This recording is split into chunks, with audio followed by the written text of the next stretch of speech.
अंजनगाव, दर्यापूर, अकोट या तालुक्याला जाणारा मार्ग म्हणजे सातेगाव, गावणगाव, चिंचोली, लखमाजी महाराज मंदिर, वनोजाबाग, उमरी येवदा या रस्त्यासाठी 2 दिवस उपोषण ग्रामस्थांनी मांडले। या रस्त्याची दुर्दशा एवढी खराब झाली होती की या रस्त्याने पायदळ जाणे मुश्किल झाले होते। विशेष करून 55 वर्षाच्या आधी या रस्त्याने राज्य परिवहन महामंडळाची बस चालू होती। तिला जंगल एसटी म्हणत, परंतु या रस्त्याची वाईट परिस्थिती झाल्याने पायदळ जाणे कठीण झाले होते। ग्रामपंचायत तसेच नागरिकांनी खूप मोठ्या प्रमाणात पाठपुरावा केला होता। त्याची दखल न घेतल्याने 24 फेब्रुवारी रोजी ग्रामस्थांनी आमरण उपोषण सुरू केले। उपोषणकर्ते माजी सभापती महेश खारोडे, पत्रकार रवींद्र वानखडे, वनोजा ग्रामपंचायत सरपंच शालिनी गायगोले, महादेव पातोंड, ग्रामपंचायत सदस्य दिनेश आगडते, उपसरपंच हिंगणी गावणगाव, देवानंद थोरात, सामाजिक कार्यकर्ते गावणगाव इत्यादी उपोषणकर्ते होते। परंतु 26 फेब्रुवारी रोजी खासदार बळवंत वानखडे यांच्या आश्वासनाने या उपोषणाची सांगता होऊन यावेळी सुधाकर भारसाकडे, सार्वजनिक बांधकाम विभागाचे उपअभियंता नरेश अगम यांनी चालू असलेले रस्त्याचे खड्डे भरण्याचे काम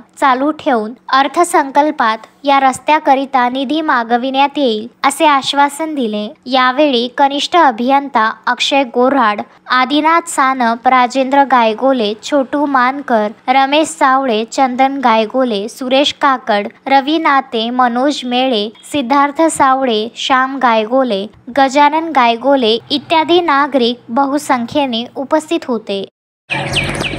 आज आम्ही दिनांक 24 पासून उपोषणाला इथं बसलेलो आहोत। येवदा ते सातेगाव हा रस्त्याची खूप मोठ्या प्रमाणात दुर्दशा झाली। विशेष करून इथं हजारो लोक लखमाजी महाराजांवर रोज दर्शनासाठी येतात, परंतु जो तो त्या रस्त्याच्या अभावी इथं परेशान आहे। विशेष करून आता या गुढीपाडवाला मोठी यात्रा आहे। या यात्रेनिमित्त या रस्त्याची जे दुर्दशा आहे ते व्यवस्थित व्हावी।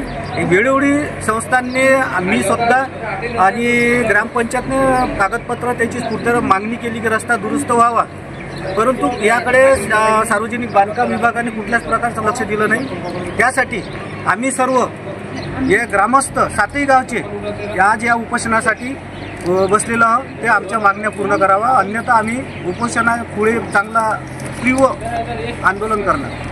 रवींद्र वानखडे, विदर्भ न्यूज, अंजनगाव, सुरजी।